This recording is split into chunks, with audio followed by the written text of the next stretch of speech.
Hey, what's up everybody? We're at Grassroots today and been wanting to put a koi pond in somewhere forever and ever. So my new friend Ethan came by the other day. Hey everybody. And he's with Amen Corner Ponds here in the Aiken and Augusta area. And so he has offered to help us out, and we're gonna put in a huge koi pond.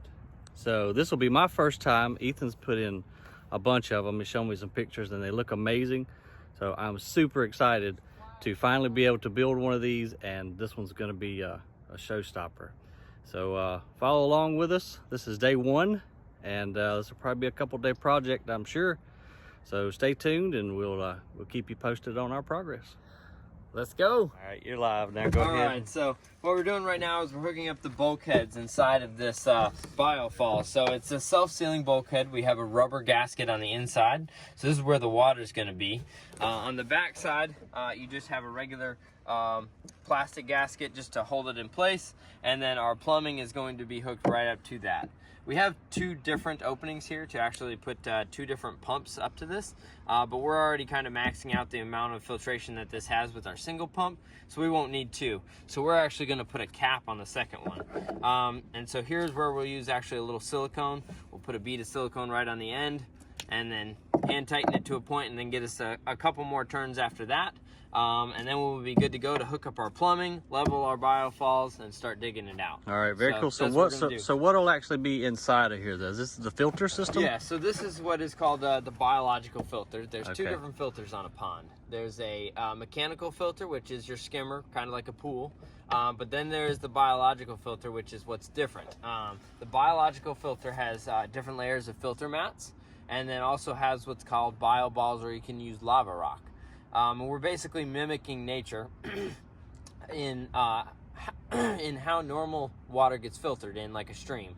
So as water rushes through gravel and different micro root systems and different things, that water gets filtered, and those plants and different things eat up that nutrients, helping the water to stay clear and not be algae filled and green all the time. Oh. So that's basically what we're mimicking with this. That's cool. That's amazing. That's kind of similar to what we do with our compost, and you know how we use microbes in that sense, you know, to mimic nature and to make our compost. So that's really cool, man. So awesome. So no chemicals, nothing like that, huh? No chemicals. All natural. No chemicals. I like that. All our water treatments are completely natural. The only thing we really add to these is the beneficial bacteria, which, like we talked about, is basically just a natural blend of ingredients found in nature, so no chemicals in it. Oh man, that's great. All right, fantastic. Let's get her done. All right, sounds good. With this first spray paint line, this is kind of the outline of where our waterfall is going to be. So we're not actually digging this part out.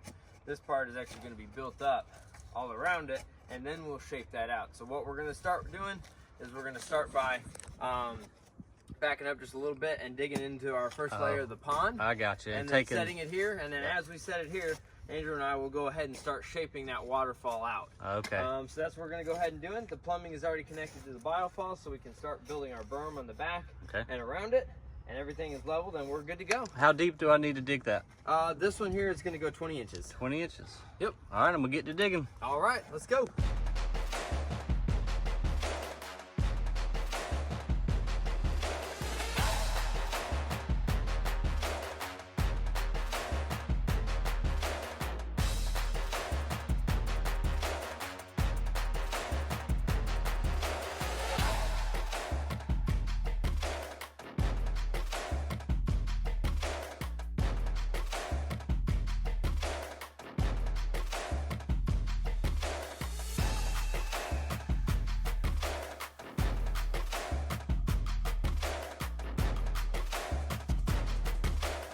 All right, guys, so here's where we are in the process. We have got, what would you call that depth there? What zone is that? Does it have a name to it? This is basically our normal shelf in the pond. Okay. This will give us straight depth right off, so as you're standing, it looks like it's a natural koi pond. Gotcha. You've got a good amount of natural depth. We'll have some small pockets that we'll carve out right at the end, but these are all kind of our main depth. And then we're going to have our very deep section that we just started to kind of shape out. Right. Yep. Right down to the bottom here. How much deeper will this be versus our shelf? This is going to be 20 inches, and then we'll do a bottom layer of about 10 inches here, 10 to 12, just to give us an extra layer, give it that really nice traverse look, so it doesn't look really stagnant. So add some depth, yep, literally add some depth. and figuratively. Yep. And this will also be a safe haven for the fish for too. the fish. Right? Yep. All our They're fish caves will cold. go in the bottom. The water will stay the same along the bottom, even though the temperature up top moves up and down. So as you know, fish are kind of like bears, kind of hibernate a little bit. So during the winter when it's colder, you don't feed them. They basically stay in the normal temperatures way at the bottom, and that's why we have to have that extra depth. I got you. Awesome. Okay. So all we got to do now, we got to finish up excavating the shelf and dig out our deep pool. Yep. And then what'll be next? Then we're gonna set our skimmer in place, Yeah. sink it down, figure out where our water level is gonna be, Okay. and then we can start setting in the liner and getting this bottom layer rocked in. Awesome, man. All right, well, I'm getting back on the tractor. We can get this thing done. All right, let's do it. So Ethan, we've got her all dug out now. We've got our shelf. We've got our deep spot.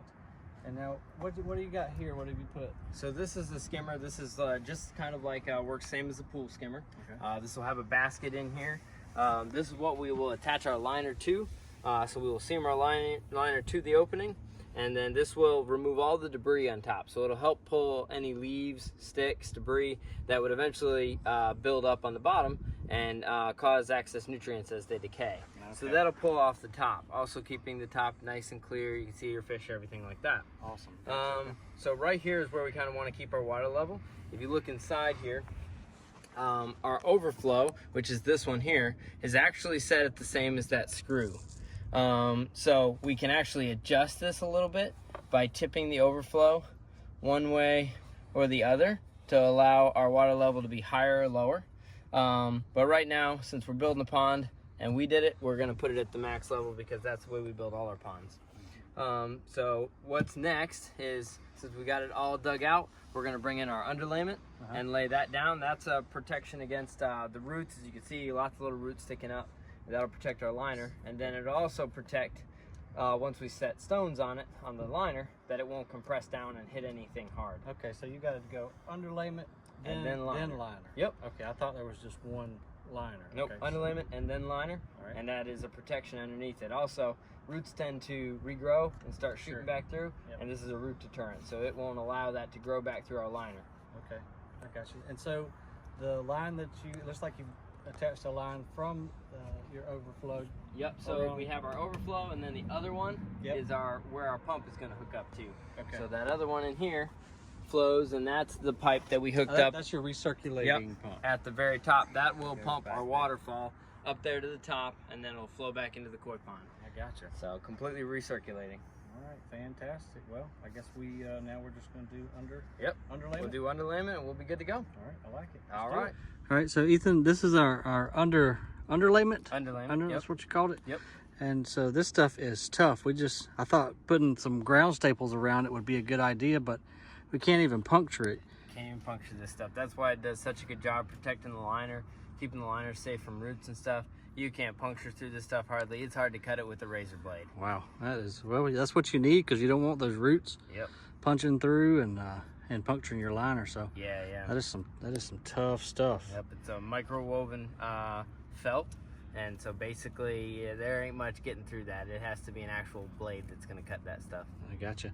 And so the guys are over there cutting another section, so we'll have two sheets of it in here, and then the liner, I would assume, is one entire piece The though. liner is one entire piece. It's a big chunk. Okay, and so that'll go next, and just wanted to show you guys this right here, because this is pretty interesting and pretty important too. Mhm. You know, if you didn't use this, then you might get that liner punctured, and that'd be expensive. Yeah, we've come along quite a few ponds that we've had to go in and rebuild because someone didn't put a protective layer underneath it. Gotcha. All right, cool. So like right here, we got a pretty good sized fold. So what we're gonna try to do is push it up underneath it, get this all straight, and kind of make that disappear on the way out. So now it's not too big of a deal, but that was a big lump before. Okay. Same with here. We got a lot of fold, so we're gonna have to do the same thing. We'll back it up underneath because we got irregular shapes. So we're not gonna get rid of the fold. Yeah, there's no way you can make it symmetrical, huh? Nope. So hide the fold like that. Then when we put rocks and gravel, it'll cover it up like you've never even seen it. Okay. That thing is heavy. Yes, it is. All right, so we are obviously placing our rock in the deep part of the pool right now. And Ethan was just explaining, you know, a good way to stagger and stack these. Ethan, can you tell us that one more time? Yeah. So a lot of people, what they like to do is, so we've got our first layer down here. And what inevitably, because this is the deepest area, so people are like, nobody can see it. But with what we do, we have such clear water that you don't want just the stacked look. So you don't want to just one rock on top of the next just to get to where we want to go. So a good way to do it is to place two and then kind of look for the right spot for the stone. So you can see this one's kind of got a point. Oh yeah. And we can kind of drop that down and now we've got a flat surface. The other thing you don't want is you don't want like that and then have to try to have another gap.